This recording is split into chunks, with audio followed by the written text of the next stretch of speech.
Kia ora, hello, and thanks for joining us. I'm Philip Duncan. The cold change has moved up and over the country, and believe it or not, a warmer change is already arriving in the lower South Island. It was plus 8 degrees in the deep south this morning, and plus 1 in the far north.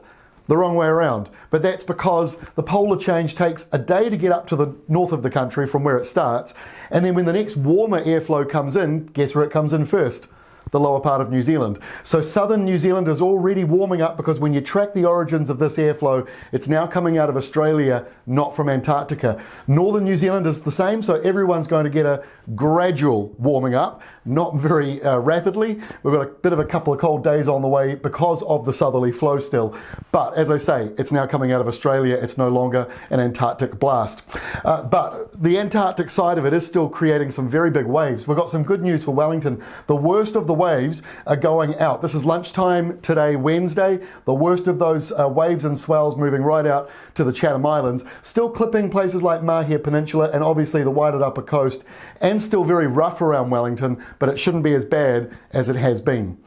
All right, let's take a look at the forecast now. And as we get into Thursday, here comes the big high. So I just said it's warming up, but actually it's about to get colder again. Let me explain why. Because as the high rolls in, the clear skies and the light winds means that we've got a drop in overnight temperatures. So the daytime temperatures go up, but the nighttime temperatures come down. And that's what we're going to see. So frosts will be a little bit more widespread because the cloud cover and the windy weather is, vamoose off to the east. So we've got a mild airflow gradually building, but because the high is smack bang over the top of us, it's going to take until the high moves away before we get that warm and northerly coming through.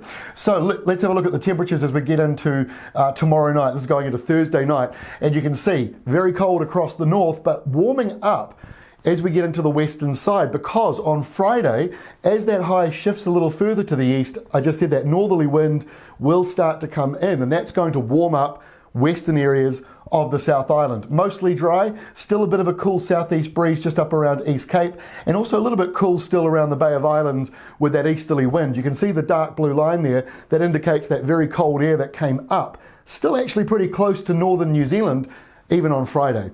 Now into the weekend.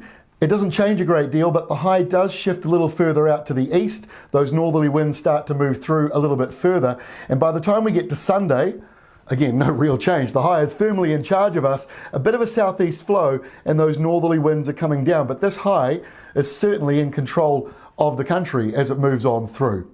And our final map is for Monday, and it doesn't show a great deal of change, other than the fact there's now a windy change developing through the southern Alps. So again, that will push temperatures up in the east, but it's looking mostly dry and settled around New Zealand. We do have some further rainmakers out here to the west, on their way for New Zealand at some point, but to be honest with you, the start of July does look quite dry. Don't forget, we've got our Climate Watch update, taking a look at the month of July. That is coming out later today as well. That is all from me. We'll see you again tomorrow with our next weather update.